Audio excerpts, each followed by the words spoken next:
So if you have a Bible with you, could you turn with me please to Amos chapter 6? And we're racing through. Past the halfway point. Tonight there's going to be plenty of reading for us all to do. So let's have a read around. Woe to you who are at ease in Zion and trust in Mount Samaria, notable persons in the chief nations to whom the house of Israel comes. Go over to Calneh and see. From there go to Hamath the great. Then go down to Gath of the Philistines. Are you better than these kingdoms, or is their territory greater than your territory? Woe to you who put far off the day of doom, who caused the seat of violence to come near. Verse 4.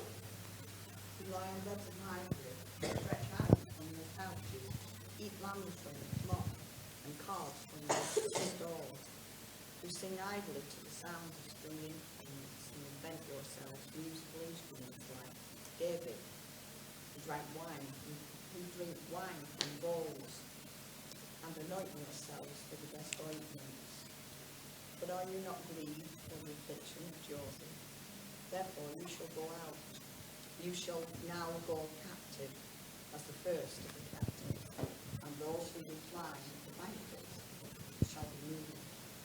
The Lord God has sworn by himself. The Lord God of hosts says, I abhor the pride of Jacob and hate his palaces. Therefore I will deliver up the city and all that is in it. Verse 9.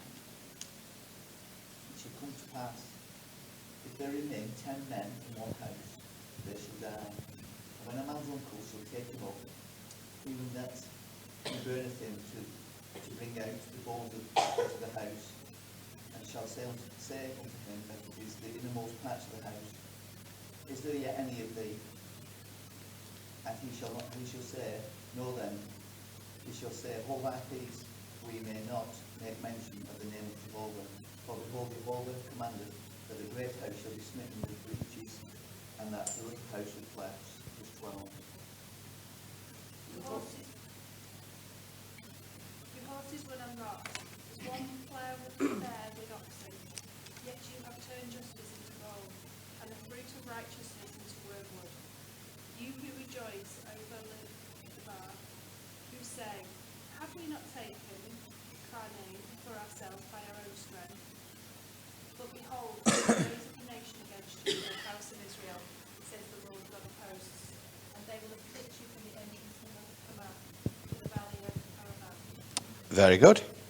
So another cheery one, as we expect in the Minor Prophets, for us to have a look at. And just to remind us, in case we've forgotten, this time frame of Amos's prophecies are, of course, at the beginning of the time of King Jeroboam II. Amos prophesied to the northern kingdom, the 10 tribes, talking to those who were worshipping specifically at the temple at Bethel. Now, the people whom he was talking to, what they represent as those in Israel whom we would class as true believers. Those people who truly believe the religion that they are a part of. The ones who truly believe that their worship, their sacrifices and their feast days, all of their religious piety, and even the temple at Bethel and Dan, is where you worshipped God, and Jerusalem was wrong. And they were right. And there's lots of religions around there where it's either them or it's us, it's either them or it's us. Now that's an important principle we understand where we start off, in particular what we're going to learn today. Because people who are that religious, in a sense, they have a conviction about their faith. Now, they're convicted entirely in the wrong faith, but they have a conviction.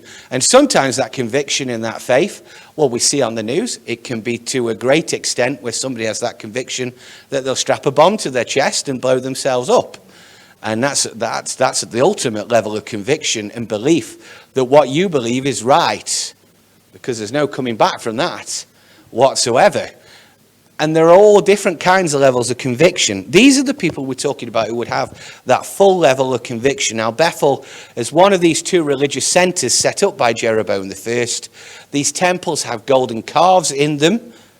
And what we read is that Jeroboam I created these religions based on the Mosaic covenant, but completely changed it by giving his own days, his own festivals, and his own priests. And what he was actually making was a counterfeit religion. This is the answer to those who say, well, my Jesus wouldn't do that. And we say, yes, I'm sure your Jesus wouldn't do that.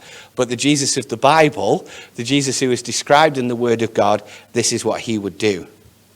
Now, the reason Jeroboam did it is for one reason and one reason only. He wanted to keep power. There was no religious means or aims or any belief on his side. So if the people at Jeroboam II believed this is the one true God, the guy who set it up didn't. Now that speaks volumes, doesn't it, really? When the guy who set the religion up didn't believe it, but everybody who follows it does. And, you know, sometimes these things take a momentum of their own. And they talk about, you know, anthropologists talk about these religions and religious systems that set up, and sometimes you see on films like the film Men in Black, where they go into this, they open, and to those of you who've never seen the film, we're wondering what I'm talking about. They go open this locker in a bus terminal, and in there there's this whole nation of little ant type furry creatures that are living, and they've made an entire religious system around a clock, a little timepiece, a little watch system. And it's this idea of people who make a whole faith system based on a guy who just wanted to keep hold of everything.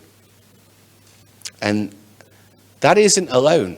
I'm going to say this because I know we have to remember the Church of England didn't get born out of a revival. It got born out of a king who wanted to keep power, and his power was being challenged. And the difference is the Church of England actually had a revival later on in its life. It had its Westminster Confession moment, and it had that phrase. But it's another situation where people create a religion for no other means than to keep control of people. And this is why Karl Marx is famous for saying, and why Christians have a problem with Karl Marx, is because he said religion is the opiate of the masses. Now, if he was rewriting it today, he would say Strictly Come Dancing is the opiate of the masses. Or the X Factor is the opiate of the masses, because, you know, you can put that on and then do anything you want. People don't notice what's going on around them because they're all happy to talk about why John Sargent should be voted. Now, I really show him how long ago that. That's the last time I ever watched it, when John Sargent was on it. And when he didn't win it, I thought it was a travesty. Amos represents the poor. The oppression of the poor is listed so much in the Old Testament as a thing not to be. But the reason isn't to end poverty, but because the poor have no capacity to have a relationship with the Lord, because all of their life is simply dedicated to staying alive. And we're not talking about the poor as we might mean people who can only afford one set of Reebok trainers. We're talking about people who can't afford to eat, or can only just afford to eat. We're talking about a time, you know, in this country where you're talking the beginning of the Industrial Revolution, where a couple of rashers of bacon fed a family. Dad got the bacon, the kids got the dripping, and Mum got the sweepings up. And there was a whole kind of calorie rationing going on because Dad would have had a physical job, either in an industrial set or down a mine. You're talking about that level of poverty where could they actually be kicked out of their house? Could we be living in Hyde Park tonight? Could it be any situation like that? And these kind of things were very common and very often would happen. And when people are in that position, they don't have any time to be spending with the Lord, and they certainly didn't have the money to be going and buying the sacrifices and all of the things that were required. So their poverty kept them out of the temple. Their poverty kept them away from God. And if any hardship came upon them, particularly in the name of the Lord, then the first person they're going to resent is God. And that's why God talks so regularly in the Old Testament about don't you do it. Because I don't have these people blaming me for their situation when you were the ones that have caused it and laid it upon them. So far, we've seen in the book of Amos, it begins where Amos uses the nations around Israel, who the religious at Bethel denounce for their behavior, including Jerusalem, where the true temple is. Amos wasn't there to warn those people of the surrounding nations. What he is doing, it's proverbially the three fingers pointing back. Whilst the people at Bethel pointed at Judah and all the other nations and said, look what these godless nations are doing, Amos said, well, look what you're doing, you godless nation. Back again. and gave them the same thing, the three crimes: a corrupt judiciary to abuse the poor, a disregard of God's gifts for what their own eyes wanted, and using the poor to try and get closer to their God in worship. The idea of using the poor. I've had this conversation with Christine before, and it's something that kind of bothers me quite a lot about churches around us, as they seem to have a very strong social conscience in terms of the works that they do: food banks, shelters, sex trafficking, urban slavery, all of these things that they want to kind of get heavily involved with, and yet they seem to have a heavily capitalist approach as a church. In other words, their politics doesn't seem to match their actions. And you'll be wondering, I don't know if I get what you're talking about now. So I will hold that back to you in a sense and say that I would expect people who genuinely have a real concern in a social sense to be very socialist in their beliefs and politics, but they aren't. They're the same group that will be going to Nando's after with the youth group. Well, that completely prices out, well, it prices me out for a start, but it prices a lot of people out, and certainly most young people. And you say to them, well, we're going Nando's after. Well, that's a 12 quid meal. How many young people are walking around with 12 quid in their pockets that they can just go, and then another 3 or 4 quid for a drink, and they want a dessert, but youth pass is gone, and they're all trendily dressed, and everyone has to drink coffee. It doesn't fit with the socialist responsibility, and what comes back with that is it's just exploitation. That's all it is. We want to feel better about ourselves. We want to feel like we are doing good works. We want to seem like we are approaching, but it isn't the poor we want, because they're not bringing tithes in. It's the middle class, the liberal middle class, who feel guilty about their wealth, and we'll help them feel guilty about their wealth and liberate them from that guilt with our new buckets.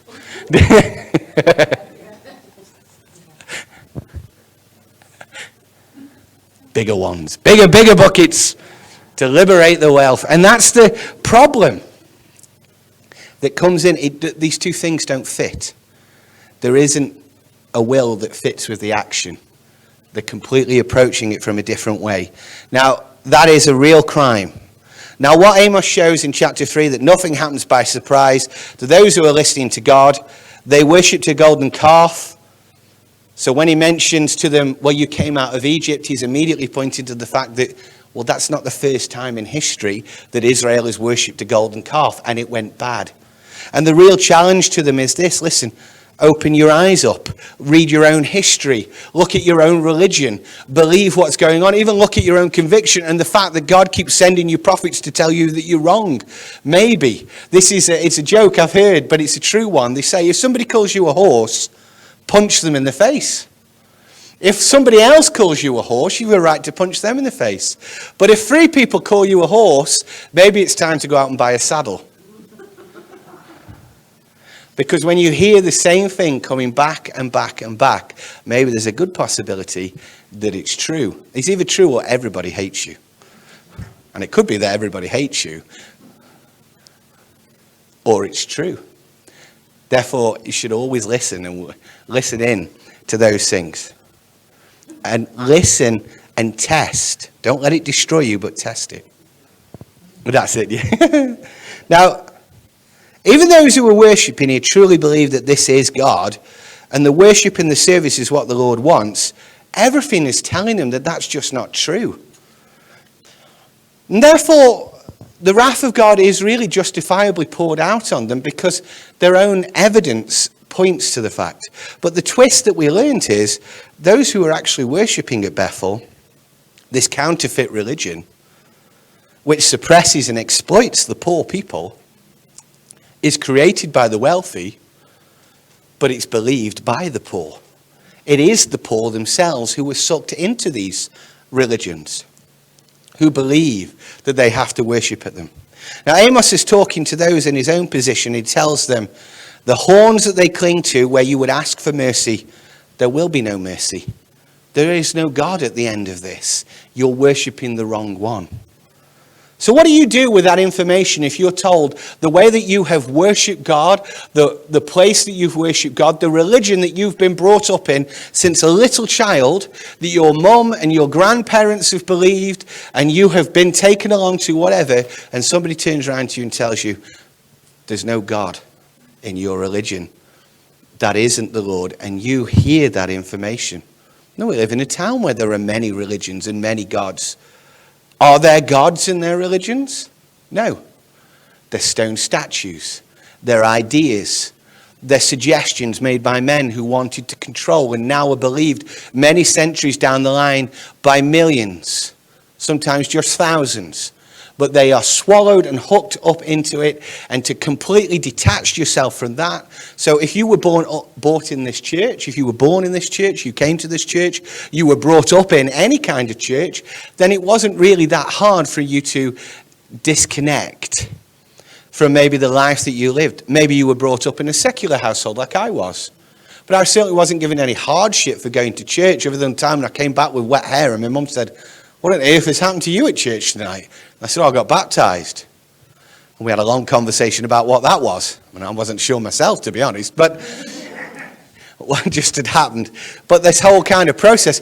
But I can't say that I was held back. But we regularly know, and we often talk and we hear testimonies of people who are coming from other religions, Sikhs, Hindus, Muslims, who have to flee their own families and maybe even flee the town that they are born in to go and hide, because to disassociate from that, it's a big step for anybody.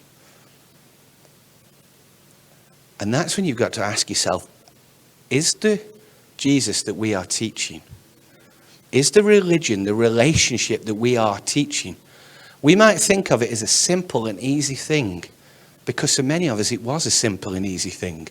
It really didn't cost us much more than time. That when we teach it and preach it to certain people, it will cost them a lot more than time. A lot more than time. And yet, to not teach it and to not preach it and to not believe it means it will cost them a lot more than family. It will cost them their lives. It will cost them eternity. And that's when we start realizing we're not playing with anything here. We have a serious story on our hands, an important duty, a message that is greater than the cure for cancer. And it will cost people, and it could cost people. And we heard Sunday morning the cost of that encounter with the Lord. And we have to think about that. When people get that information, what do? Well, the cows of Bashan, Amos called them in chapter 4, in reference to the well-fed pasture of the Jordan region, represent a type of the false religion to come. The whore of Babylon, whom is the mystery religion. In the book of Revelation, when John sees Babylon, he marvels. Because this well-seasoned Christian, this guy who knelt on Jesus' bosom on the night of his betrayal, even he who knew Christ intimately thought she was a good-looking woman, was stunned and taken in by her. This is why so many are taken in. This is why so many fall into these false religions. So Amos's challenge is, if you think you're not wrong, if you're convinced you've got it right, prepare to meet God. Take the test. Get ready to meet God face and tell him why he's wrong and you're right, if you dare. But of course, Amos's message is specific to those who see themselves as religious. Therefore, in chapter 5, we see and identify yet another group within this religious bracket. He addresses the religious who portray an attitude that divine judgment should be poured out without mercy on enemies. I'm sure we've all met somebody like that. They believe and they are looking forward to that day when the wrath of God will come down on people. Smite them, Lord, smite them hard. Yet knowingly, they know they're just as guilty. So they put this whitewashed tomb thing going on, but inside they've got the dead bones. How can people think like that? How can people genuinely think that I could call down thunder on other people when I'm just as bad a sinner? Well, the answer for them was their supreme confidence is they could call for the day of the Lord regardless of their own behavior, because they were seeking in the promises that God gave to Abraham, Isaac, and Jacob. They simply figured they got God over a barrel. God has said to Isaac and to Jacob and to Abraham that we're going to inherit this land. It will be ours. We're going to come back from Egypt. It's ours. What can you do, God? You've got to keep your own words so we can do what we want. Just shut up and get on with it. Get rid of them. And when we have that arrogance and that nature about the Lord, then we better know that bad things are coming our way with regards to it. But imagine being at the altar, believing that you are worshipping God, but deciding that inside of you, you don't want to get to know him. You've no interest in getting to know God. You've just come to pay your dues and go home and have your Sunday roast. That's all you're interested in. You don't want to come and have a relationship. It seems crazy to us. And now we see, if those who are at Bethel are the poor, if those who are at Bethel are the poor, and yes, they're being duped, they're not innocent either. They're not innocent either, because they're choosing not to get to know God. And why are they choosing not to get to know God? Because if they got to know him, then they know that they would have to change. If they got to know him, then they know that the things that they believe would be proved not to be true. They know that the difference would come upon them. And so it's just easier to not to get to know God, because that way I can carry on doing what I know I shouldn't be doing, or I want to carry on doing. It's just easier to call down judgment on those who are oppressing me than actually deal with the situation myself. And we see this dark humor that they jump from a lion and find a bear. They go safe behind a wall in a house and get bitten by a snake. Proverbially, they jump out of the frying pan and into the fire. And the Lord reveals what he thinks of their worship when it's designed to get and move God. He hates it. If you think you can move God with your worship, you can bribe him, you can convince him, you can twist his arm, or you can tickle his ears and get him to do what you want, then you are wrong. And it contrasts it and answers why the promises of Bethel, Gilgal, and Beersheba are no refuge. Those promises to Abraham, Isaac, and Jacob, because they were avoiding a relationship with God. And when you avoid that, it's just like the children of Israel when they came out of Egypt. They refused to have a relationship with God. You go for us, Moses. We don't want to do it. We're too afraid. It's scary. God's scary. You go. And he came down with a shining face. Put something over your face. We don't want to see that. We don't want to see the glory of God. We just want to get on with it, get our manner, and carry on with our walking around here. And they didn't get the promises either. So if they reject a relationship with Jesus and didn't get the promises, then you can better believe that if we reject a relationship with the Lord, we won't get the promises either. Because when we don't know the Lord, then we don't know what the Lord wants. And when we don't know what the Lord wants, we will do the wrong thing and make the wrong choices. And in fact, the Lord said, your worship to me is just like when they put their children in the fire to Moloch. That's how your worship comes across to me when you don't want to have a relationship. When you give the glory and say, oh Lord, you're wonderful, you're beautiful, you're amazing, you're awesome, but you don't want to have a relationship with me. It's ridiculous. And that's how God sees their worship. It's an abomination. And that takes us now into this chapter. Because we might not realize this, but even though we're only looking at chapter 6, which is really only one chapter past the halfway point, Amos is actually now forming his conclusion. This is the end of the prophecy God has given to him. In chapter 7, we get the very last point of that, then this historical interlude, and the last two chapters are an epilogue about the basket of summer fruit, reinforcing the point. So today, we're really coming to the conclusion of what's actually happened to those who don't listen to warnings and come out of the nation of Israel, come out of this false religion of Jeroboam, who remain in it. What will happen to them? So today, when we're looking at this, we have to know that, like all good conclusions, there's no real new information. There's a little bit, but not much. What it is, it's a pulling together of all the things that we've already understood. And that's why there's a lot of sentences in this that sound familiar to us, because we've already looked at them. But who is the chapter's message directed at? Well, it's another religious group here. And it's a message which is one we can find throughout the Bible. One which Hosea taught was a reason for ending unbelief, and one which we even saw last week is a reason for people choosing not to have a relationship with the Lord. And it's all contained in this very first verse.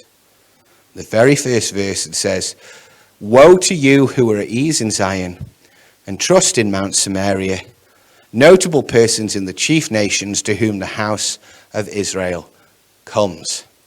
So who is it? Who's this religious group?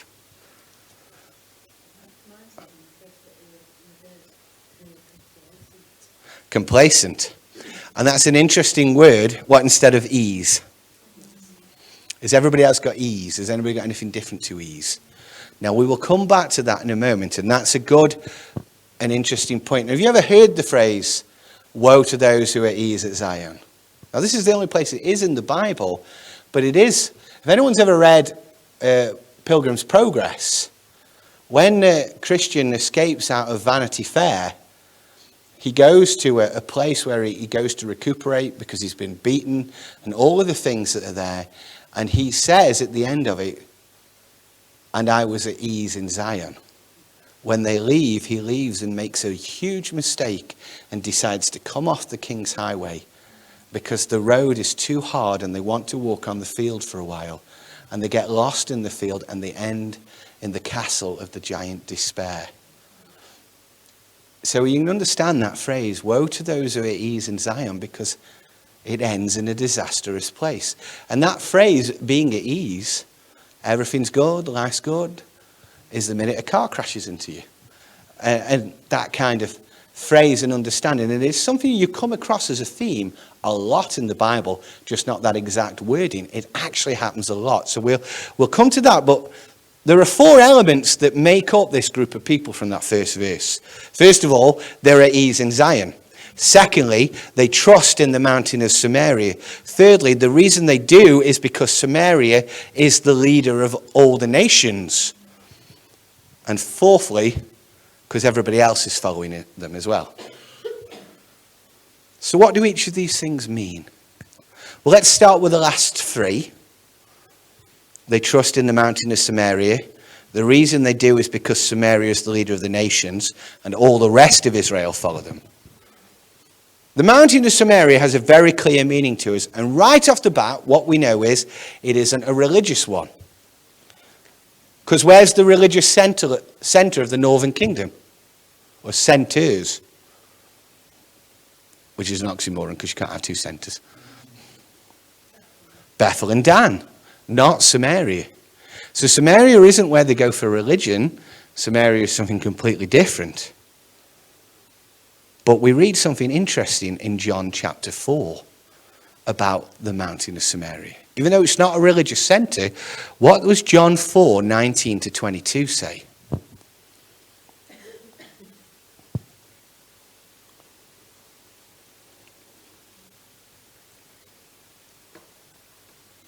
said, "You must be a prophet. So tell me, why is it that you Jews insist that Jerusalem is no place of worship, or we Samaritans claim that this is here at Mount Gerizim, where our ancestors worshipped?" So here's something that's interesting. It's not a religious center. We've seen this in the northern kingdom. Bethel and Dan is where people go for religion. That's why Amos is there. Yet, in history, the Samaritan woman whom Jesus speaks to at the well seems to think the mountain of Samaria is a religious center. So it gives us an indication here something religious is here, but not the religion we've been looking at. What is going on? What's religious about this mountain? So what is Samaria? Well, let's have a look at a couple of verses. So turn with me to 1 Kings 16 and let's stay in it. And let's have a look at verses 23 and 24.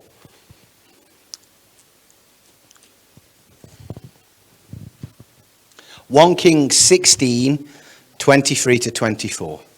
In the 31st year of Asa, king of Judah, Omri became king of Israel, and reigned for 12 years, 6 of them in Jerusalem. He bought the hill of Samaria from Sheba, 2 talents, and silver, and built a city on the hill.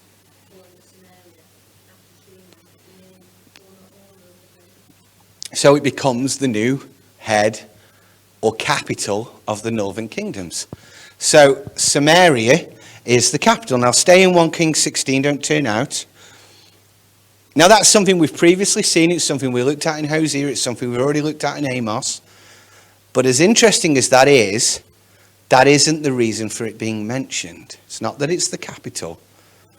It's because of who comes next and what he did. So turn to verse 28 of 1 Kings 16. And let's read 28 to 33. Who comes next after Omri?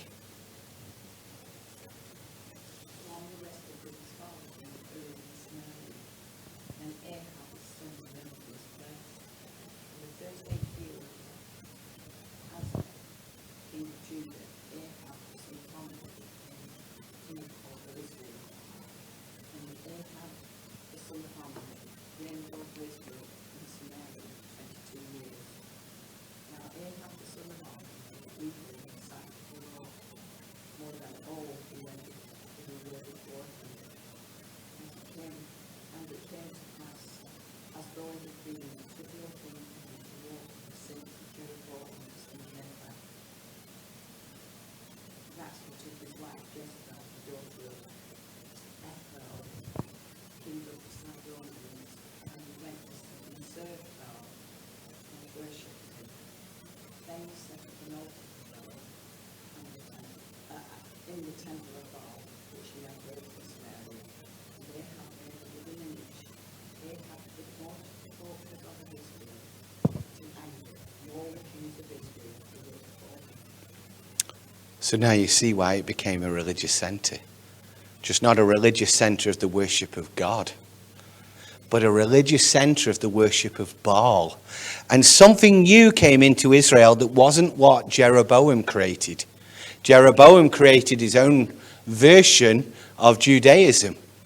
But this isn't a version of Judaism. This is a completely different religion altogether. Baal is another god. But there is something counterfeit about it. I know I've said this a lot of times. The English translation of Baal is Lord. The English translation of Jehovah is Lord. Two lords. And Elijah asks the question, which one is he? Which one's Lord? Is it Baal or is it Jehovah? Who's Lord in your life? You can't have them both. It's got to be one or the other. Now that was the challenge under Elijah's Reformation period in the northern kingdom. But now Elijah and Elisha are dead. Now we're further on in history. And now we see something. It isn't that new though. But what happened for the first time is Baal worship was sanctioned by the ruling elite.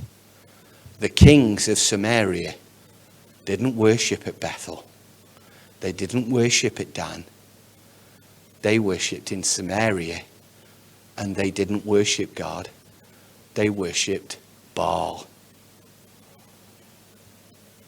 Jeroboam had set up cars and declared them as God, which brought them out of Egypt. They were false altars and false representations of the Lord.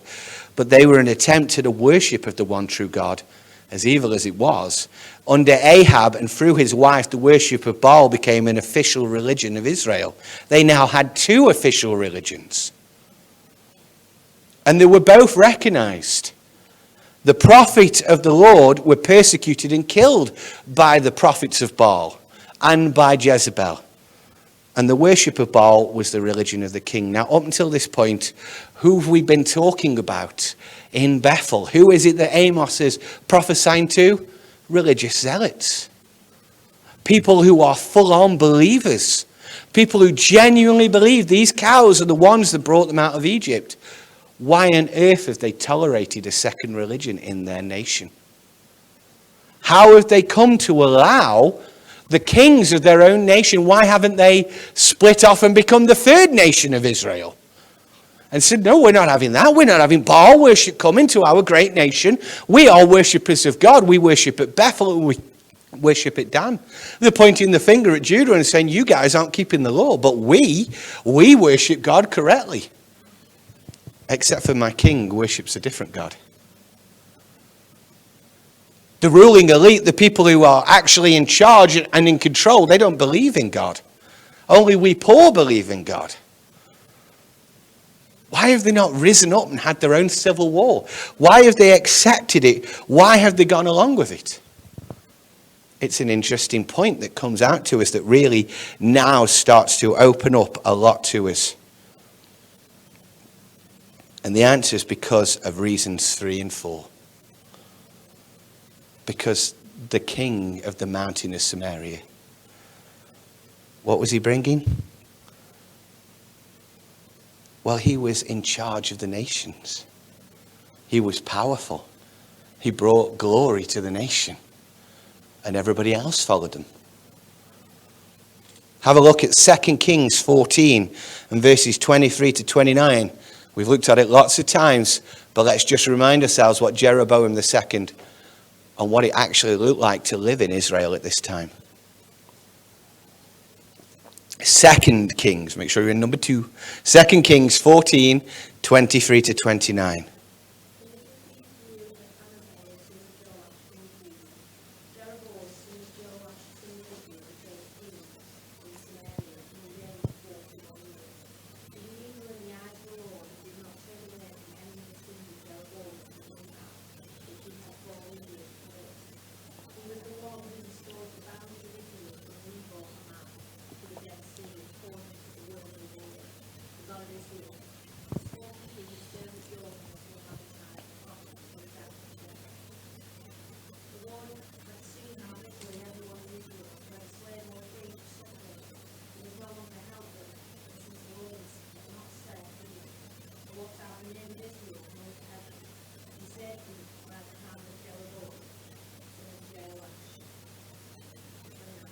Yes, please. As for the other events of Jeroboam's reign, all the years was much achievement to prove how many coming from Israel, both Damascus and Hamat, which belong to Judah. Are they not written in the book of the Amos of the king of Israel? Jeroboam rested with his ancestors, the king of Israel, and Zachariah his son, succeeded him as king. So what we know is great wealth, glory, came back to the nation. They had the same land boundary that Solomon had. They were never as big as this ever again. They got the whole lot back. They were the powerful nation. All the surrounding nations paid them tribute, were scared and terrified of them. If you can remember when we looked at Amos 1 and 2, the very idea that these nations could rise up against them seemed as crazy as saying the Isle of Wight are going to take us out in 10 years. They're going to rise up, everybody. Fear the Manxmen. They're coming. And all of that kind of thing is they saw it ridiculous, a ridiculous idea completely. And they were powerful and they were doing really well. This king was successful. So why would they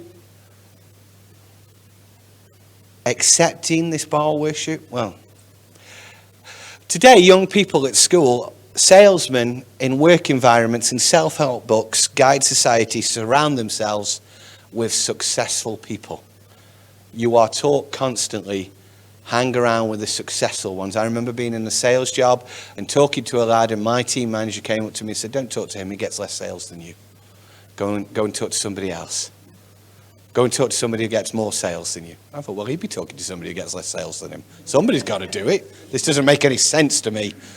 But the fact is they are taught that they must surround themselves with successful people. It's all over. You see it on the TV, you'll see it, and you'll hear it in churches. Surround yourself with successful people.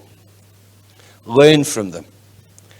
Let them and let their successful habits rub off on you, and you do what they do.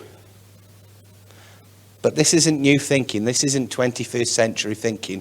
As much as many of these self-help gurus would like to think that they've come up with the idea, it's as old as the Bible is itself. Because here we are seeing it again. Why are they putting up with it? Because he's successful. Because he's winning.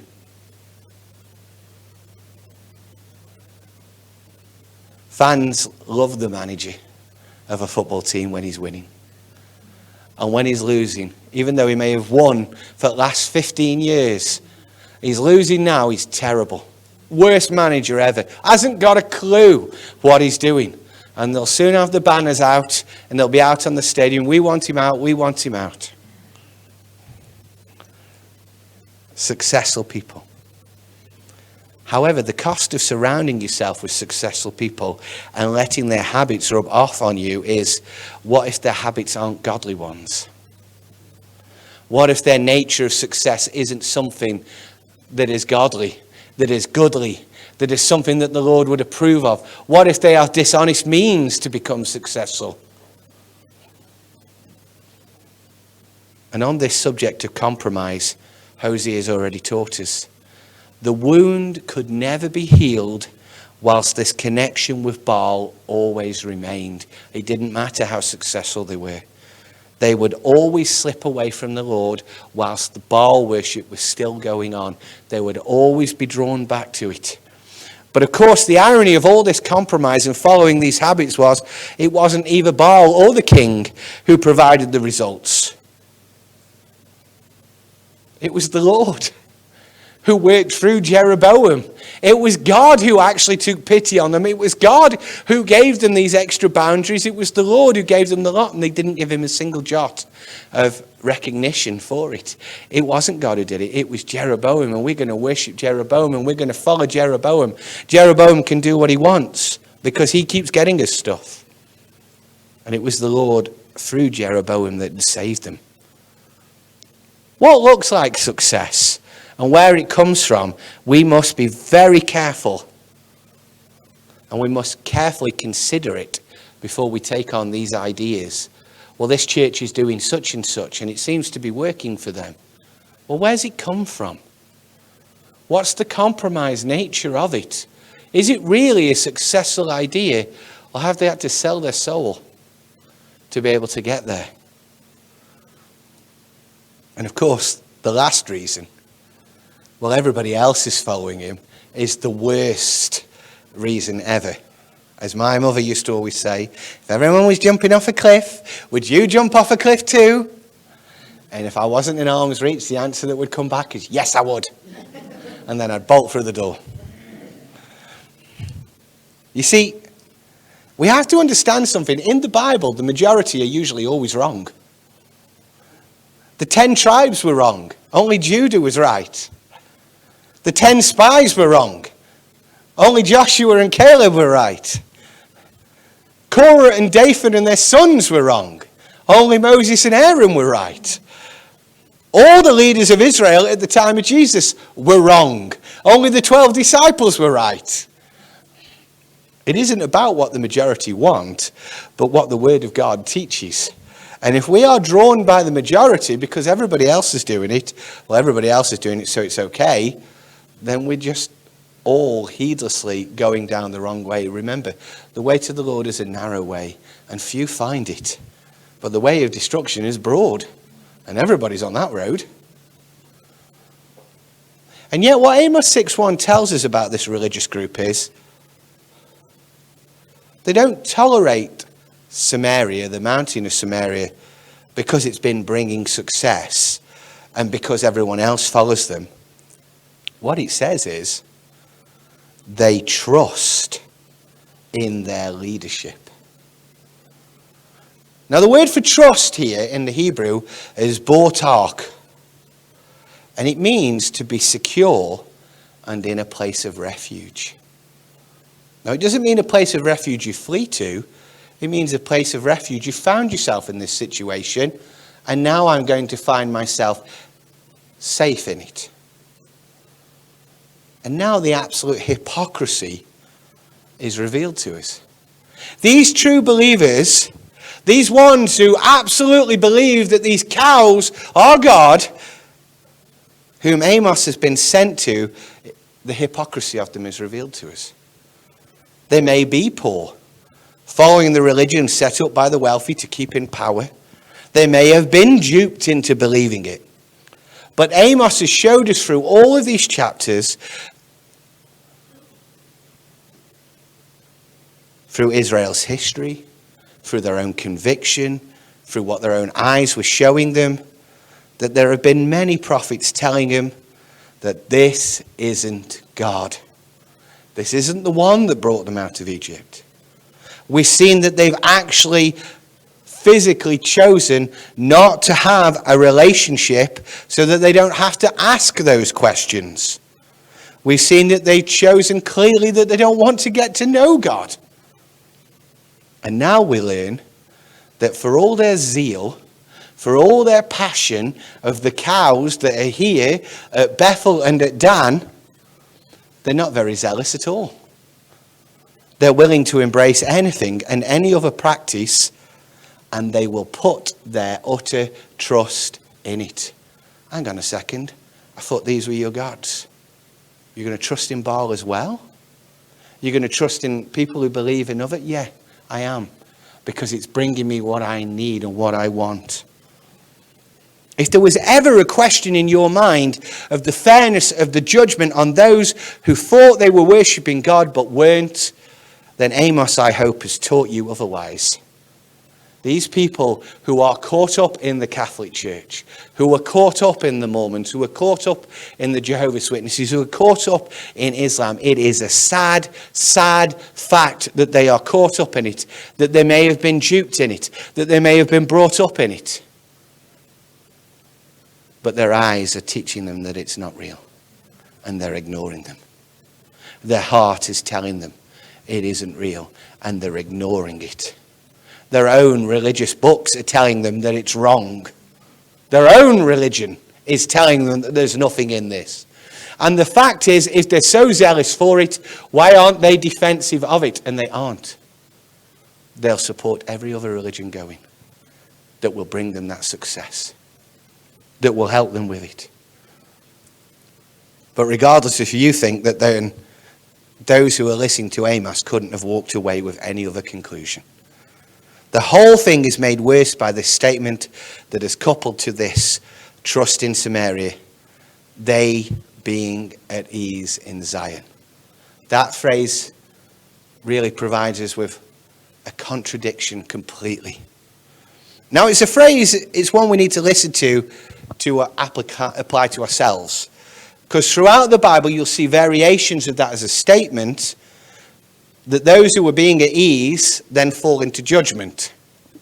Fall into the wrath of God, They fall foul. They find themselves, everything is good and then it isn't. Think about the parable of the steward.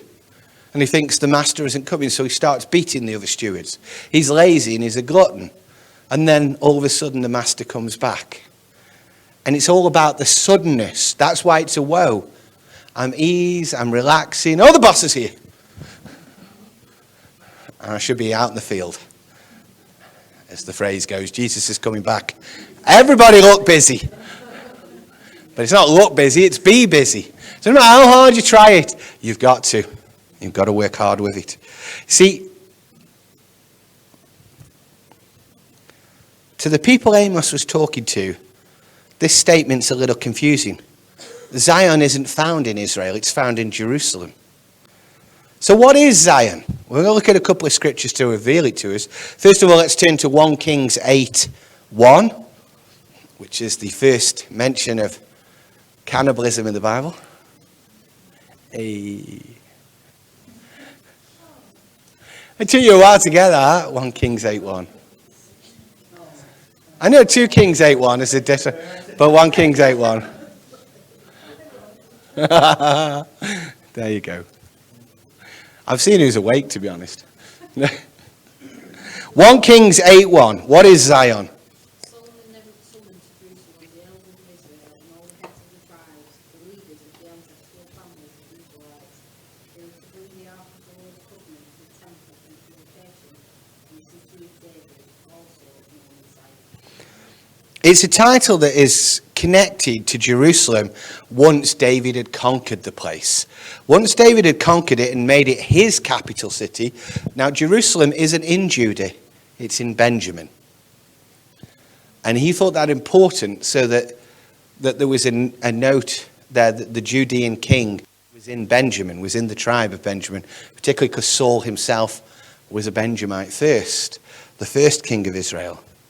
So Jerusalem is called Zion when it's in connection with David. Now that gives us an important eschatological teaching here, an end times point, because it's referred to as the city of David because that's where the king of all Israel will sit, whom its descendant, its last king, will rule there. And this, of course, is Jesus in the millennial reign. So that's an important seat of government. But the 10 tribes have already rejected that kingly line. How can they put both their trust in Zion and Samaria? That's a contradiction. It doesn't make sense. You can't, this is our king and that's our king. It doesn't make any sense. You can only have one. Well, after David, in the age of the prophets, and remember the prophets weren't through the whole period of the kings. The prophets began at the time of Jeroboam II and Uzziah of Judah. And in that time period, it gains a different meaning. Now turn to Isaiah 8 and verse 18. So what does Zion mean now?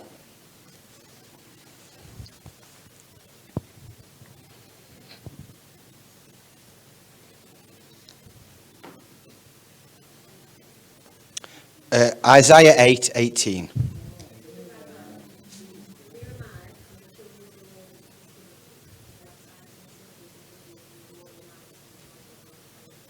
Who dwells on Mount Zion. So this now is considered a dwelling place, and it's now the reference not to the city of Jerusalem, but to a mountain. And this time it's referring to the Temple Mount, where the temple is kept. But again, the 10 tribes have rejected that temple. They've got their own. So what's going on here? How can you have Zion and Samaria? It's a contradiction. You either believe in one or you believe in the other. And if you believe in one, what on earth are you doing living in Samaria? And if you believe in Samaria, what on earth are you doing living in Judah? You've got to make a decision. One or the other is right. Pick one or the other. Well, we as a church really should be able to understand this more than most, because one of our former names was Zion. This church originally was called Zion. Zion Chapel, Zion Pentecostal Church have been its titles, but Zion, and even some of the road signs around here still say Zion. And people come and go, "You don't know where Zion Chapel is, do you?" And I go, "No, I've no clue, I'm sorry." Are you a bailiff?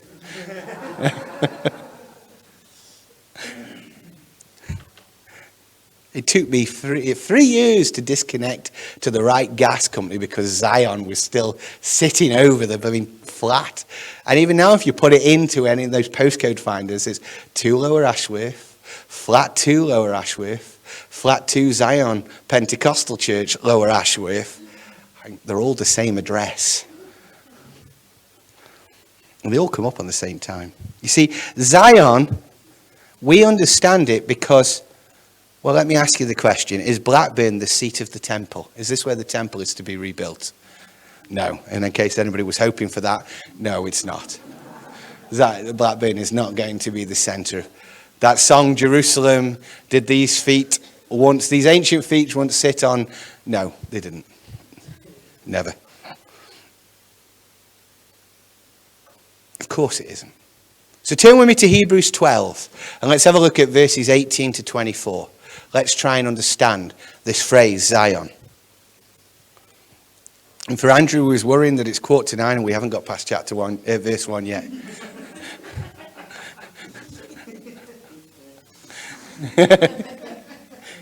Don't worry, Andrew. Hebrews 12, 18 to 24.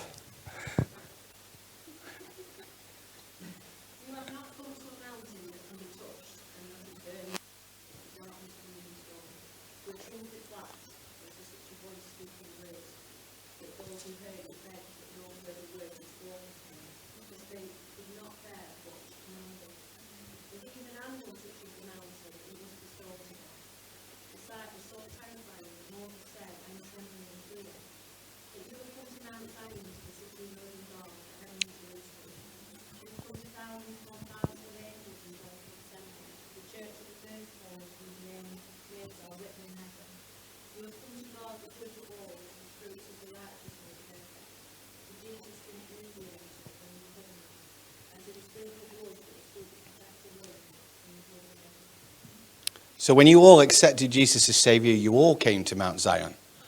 Did anyone fly off to Jerusalem when they accepted the Lord as Saviour? No? Not been? There isn't even a temple there now, so it would have been a waste of time. There is, but it's just not the right one. The fact is that it is a spiritual place. We are the city. We know that Revelation 21 tells us, because I use it all the time. If you want it for your notes, Revelation 21, 9-10 tells you that when the angel asked John if he wanted to see the Lamb's wife, the bride, he takes him and he sees the city, Jerusalem. Because we are that city. We are buildings of God. We are building on one another. Jesus is the foundation. We're all different shaped buildings, different size, different makeups. And other people are building on us. We're not building on us. And Jesus is the architect, and he tells us when to and who to build on and how to build on them. This is our calling to one another. That's how we carry on. So wherever you are, the kingdom and the city of heaven is. This isn't a New Testament idea. It's a kingdom principle that goes through the whole of the Bible. Amos listeners, you might think, well, how does that apply to Amos, his listeners? Well, the answer is they thought themselves the true worshippers of the Lord. And we know that from what we read in Amos 2. Just look at Amos 2, 4 and 5. What are they saying to Judah? Amos 2, 4 to 5.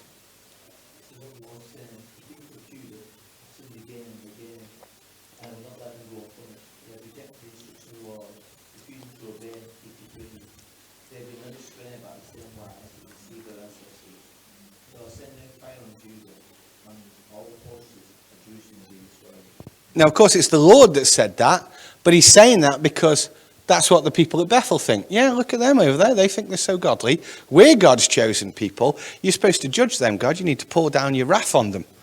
You need to turn it on them because all the bad things that those people with the temple are doing, we're the only ones that truly believe in you and worship you.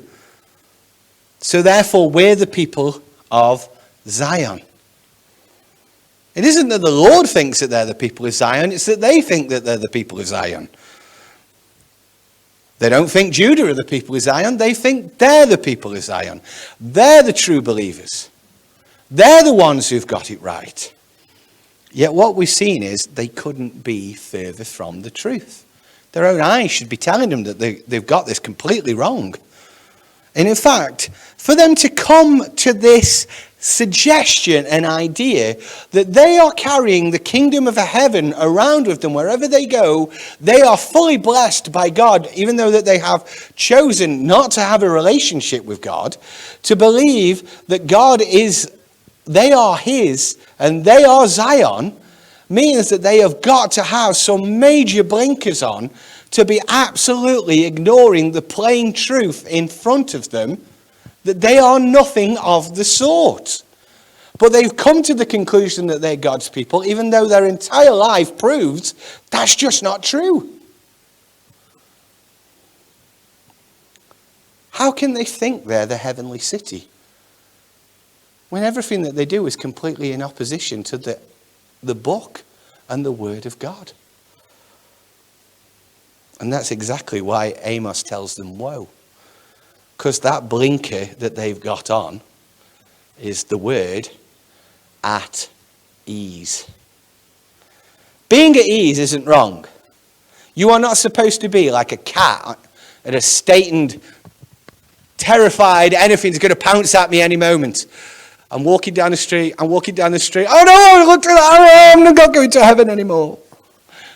And how many Christians do you know have got that kind of lack of faith and conviction in the salvation that Jesus has bought them, that they had one too many biscuits this morning at 11's, and now they are destined for hell.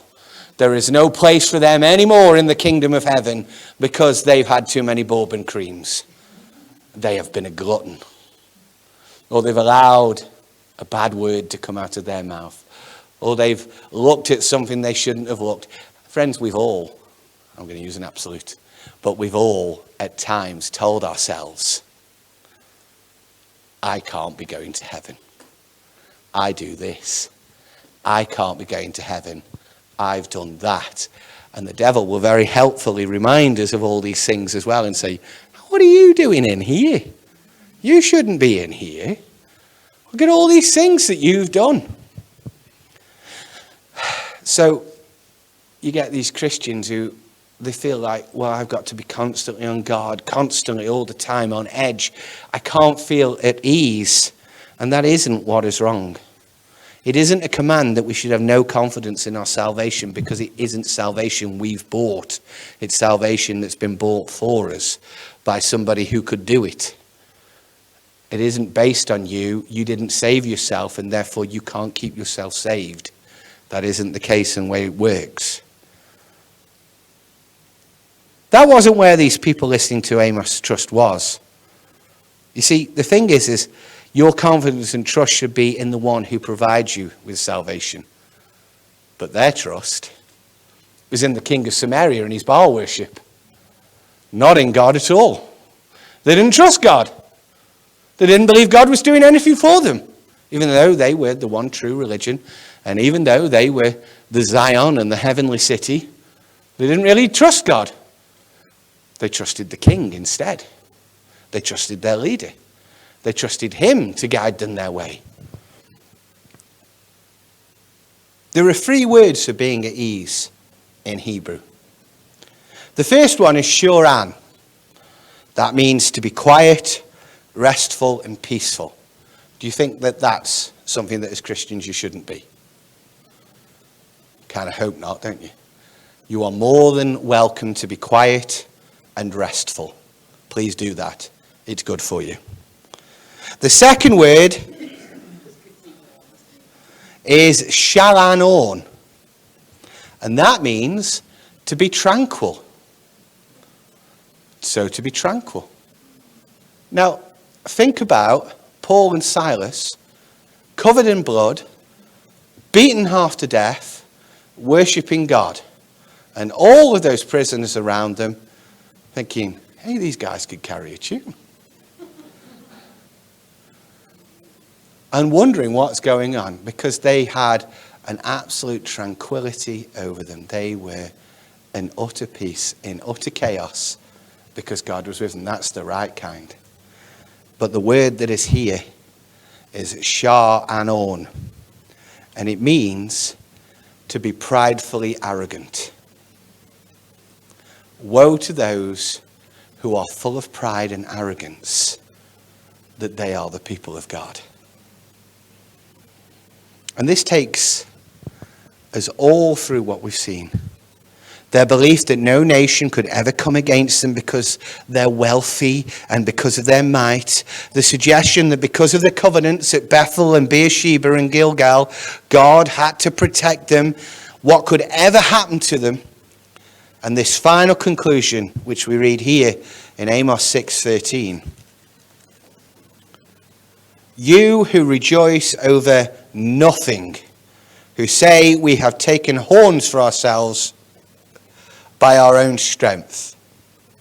Now, if you've got Lo Debar and Carnaim, your Bible probably has got a little letter by it and tells you down that the translation is literally nothing and literally horns.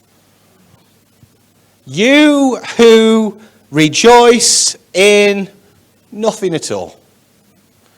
There's nothing behind it. It's just it's just a puppet. As Brian Connolly used to say, it's just a puppet. There's nothing there. There's no God at the end of this. You who are rejoicing in nothing at all.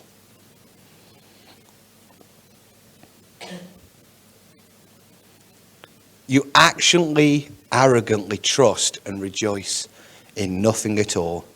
And you make your own horns, means you've made your own power base. You've made your own right to rule. This is what you trust in. Now, these are the deadly last words that anybody will utter before a fall. Just have a look at Daniel 4:4. We'll read somebody who just about accidentally utters them. Daniel 4:4.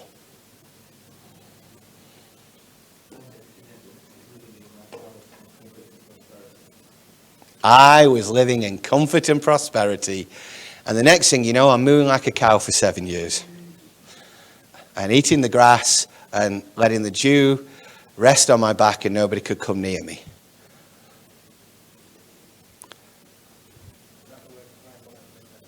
Prideful arrogance. Shah and Orn. Or more pointedly, let's look at the New Testament. 1 Thessalonians 5, 2-5.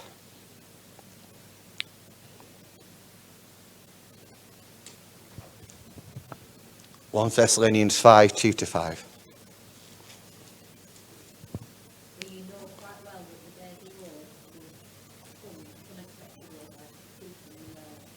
When people say everything is peaceful and secure, then it's actually a problem. Suddenly, a pregnant woman in the neighbour's case will be no escape.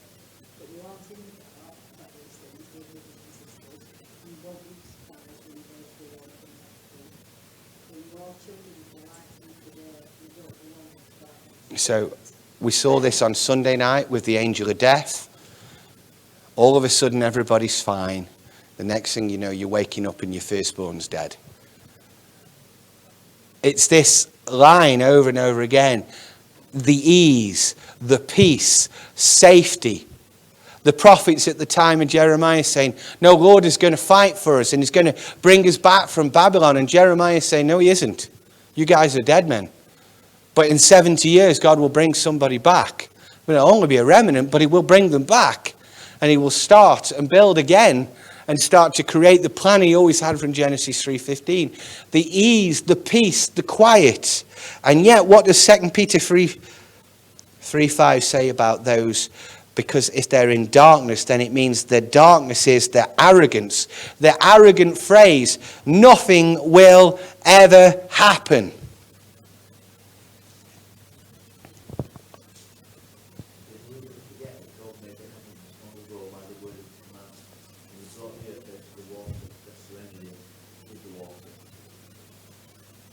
Sorry, 3:5. Sorry, 2 Peter 3:3-5. Most importantly, I want to remind you, in the last days, scoffers will come doubting the truth and following their own desires. They will say, what happened to the promise that Jesus would be again? From before the time of our ancestors, everything has remained the same since the world was created. He deliberately forget that God had made the heavens long ago by the word of his command, and he brought the earth out of the water that surrounded it with water. Everything carries on like it'll always carry on. Nothing's ever going to happen. Nothing's ever going to happen. You guys are crazy. Can't believe that you think this stuff is going. You don't really believe Jesus is coming back, do you? And these are the same words you read then in Amos 6:3. Woe to you who put far off the day of doom. It's never coming. God isn't going to do anything. He's never going to do anything about it. He's never going to deal with the situation. Nothing's ever going to happen. Woe to those who are that kind of prideful arrogance, that kind of situation. And in those whom Amos concludes to a message of destruction, they have arrogantly presumed they are God's chosen, so nothing will befall them. Yet they trust in the successful kings and their godless practices because it's made them safe and secure. Everybody else is. So I'm following the crowd, and if everybody believes it, then maybe we're all right. Safety in numbers and all of that. Yet, in a nation under such security, in such prosperity, they're still poor. Everybody else is rich. And you can't feed your kids. But you're putting all your trust in that king. Yet it's not trickling down to you. It's not found you. But don't you say anything. What did he say? Yeah. Behave. We're non-political here.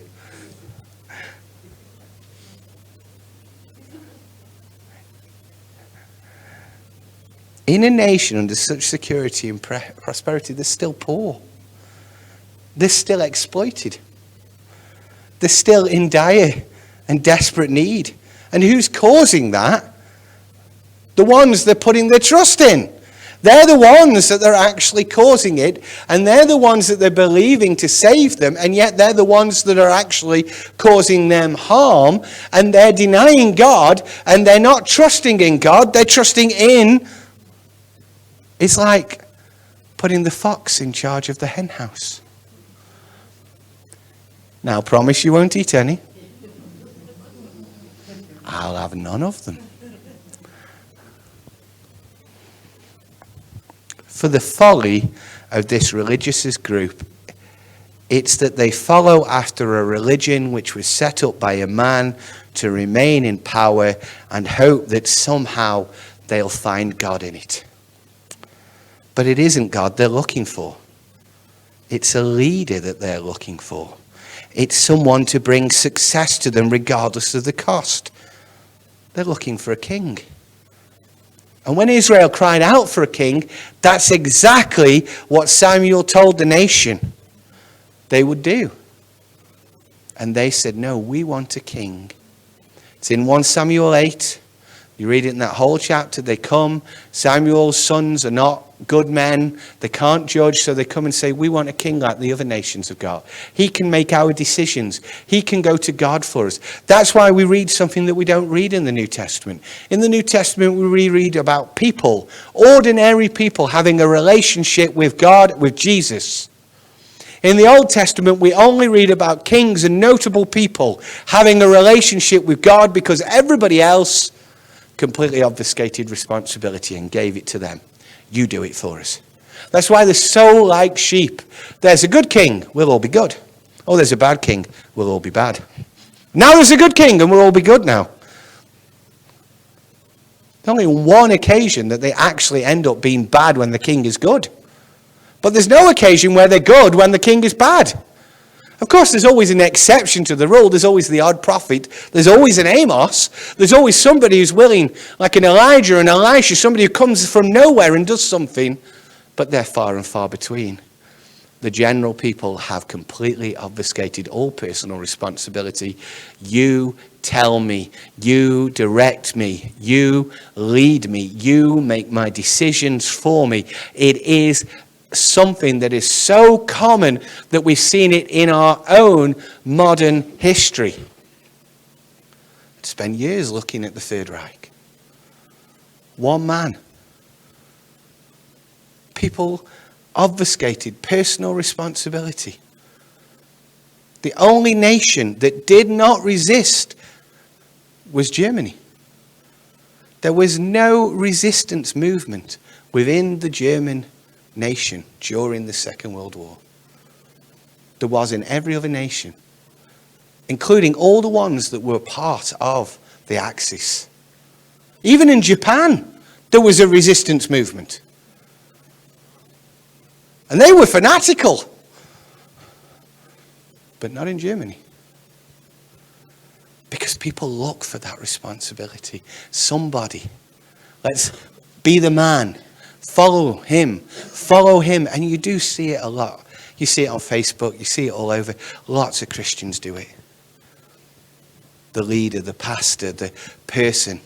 And I know when I did it, I would go everywhere to hear this one guy preach all the time. I thought he was brilliant. Thought he was amazing. Everything he did, every word that came out of his mouth was manna from heaven to me. And I wanted to be wherever he was because I thought he was just everything. There was Jesus and then there was him. And of course, I got to know him and realized that was just not true at all. He was a regular, everyday, normal guy that made mistakes. Dented my faith for a while. But it was my fault, not his. He never tried to be that. But then there are those who try to be that. They try to be everything to everybody. They try to live up to their own hype, but it's just hype. And none of us are Jesus. And none of us can be like that. And so, in the hearing of the poor who put their trust in immoral kings, Amos now denounces their actions. He's denouncing the actions of these rich and elite But not so that the rich feel convicted. They're not even there. They're not listening. He's still helping those who are around to try and come to their senses. Look around you. There's nothing in this. You're crazy if you keep going down this road. So these are what he shows. Firstly, in verse 2. So we moved off verse 1 now, you'll be happy. Verse 2. 3 places are mentioned. Calneh, Hamath, and Gath. Calneh is only mentioned in Genesis 10:10. It's one of the cities of Nimrod. Nimrod builds the Tower of Babel in Calneh on the plain of Shinar. This great and powerful, mighty man. And through what God does at Babel, the confusion that he brings, the nation is brought low. When all mankind tried to stand against God and build a waterproof tower in case he tries to flood the earth again, so that they'll all be safe, God confuses the language. Was that not a great nation? If I could do that to Nimrod, why can't I do that to you, Israel? Hamath was of Syria. Who captured Syria? Jeroboam the second, this king. So if you could do that to them, why can't I do that to you? And Gath of Philistine, that's where Goliath comes from. The Philistines constantly, the little needle, still today in their side. If I could do that to them, why can't I do that to you? 3 powerful nations, all captured and destroyed. Where is your belief? It came out of the blue, out of nowhere. They were building, and then all of a sudden, the word for please pass me that brick said, your mother is a warthog. And they started to fight. You was a bit slow with that, though, weren't you? Let's get it on. In verse 3, we read, it's the leaders you put your trust in that project the idea that judgment can't come, but it's their actions that will actually bring that day of judgment in. And then in verse 4, we read that they live in luxury. What we read is they eat the best. They're eating from the fattest. You've got nothing. By the way, you've had nothing. You've been eating that same stale piece of bread all week. They're having sheep tonight. They're having mutton. They're having beef. They're having sirloin. They're not just having sirloin. The dog's having sirloin. You're eating stale bread. They're the ones you're putting your trust in. They live on beds made out of ivory. It's not even strong enough for them to lie in. They're breaking them every night. They don't care. They've got the money.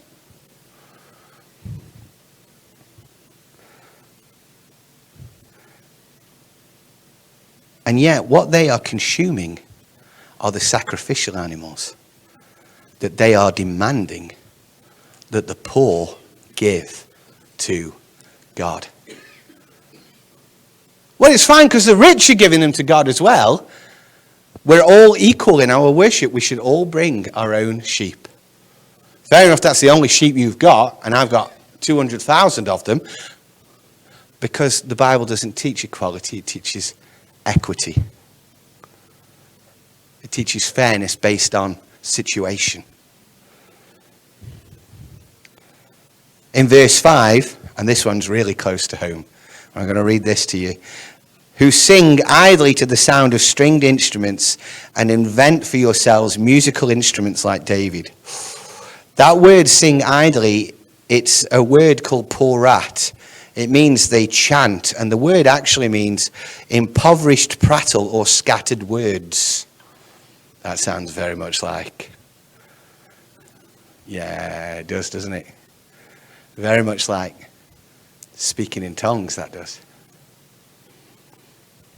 You know that worship is the easiest thing to fake in church.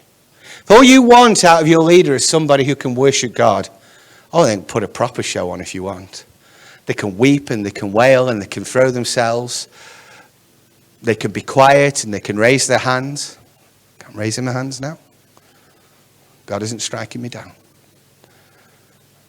And yes, people can mock speaking in tongues. I had a pastor whose 4-year-old daughter because they're from a Jamaican family. He's not, he's as white as a milk bottle, but they're from a Jamaican family. And she used to mock her granddad something chronic. It was hilarious, to be honest. So whenever he came to our church, she would stand behind him and she would say everything he said, she would say right behind him and like that. And she would really kind of, it's funny now because she's an 18-year-old girl who's just graduated from university, and she loves her granddad. But to her, she just thought that's what you do. She didn't know that it was meant to be a gift of the Holy Spirit. So she was doing that all the time. And so there was that kind of mocking. If what you want from leaders is an example of, well, you don't have to watch the American elections. Both sides will tell you that they love God and they worship God and they go to church. Yet their own actions prove that they don't necessarily believe that. The Christian ones in power now. Exactly. He's the God choice, apparently. And lets you wonder about the other one, doesn't it, really? But... and there you go. It's the easiest thing to do. So what do? Well, they speak these prattle, these impoverished, these scattered words, but they do it to music, to harp music. Harp music is sweet and melodic.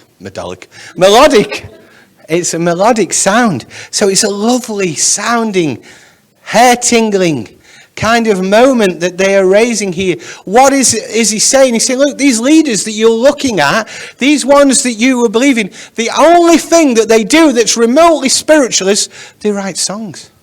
They make instruments. They talk about worship all the time. They're constantly going on about worship, but let me tell you something that's true. There's nothing wrong with speaking in tongues. There's nothing wrong with writing new worship songs. There's nothing wrong with glorifying God. Except that's all these guys do. They don't teach, they don't instruct, they don't serve, they don't rebuke, they don't challenge, they don't love. They just keep writing worship songs. It's just worship all the time. It's all about worship. Praying, reading your Bible to know Jesus and worshiping is how we build a relationship with the Lord. Simple as that. If you have to be told every Sunday, come on friends, we need to get off our chairs and worship God, then you need to understand this. Something my dad used to say to me all the time. Breathe in, breathe out, don't forget it, it'll save your life. Because these things should be as natural to us as breathing. An infant comes out of the womb, it gets its backside smacked, and it tells you it knows how to breathe. Now, for 9 months, it's been breathing liquid. So it hasn't had any experience of breathing non-liquid, but it instantly knows how to do it. If we have found Jesus, if you're starving and somebody brings you bread, you don't steal the bread off and go and hide in a corner. You say, thank you. If you are dying of thirst and somebody brings you a drink, you say, thank you. When you get your Christmas presents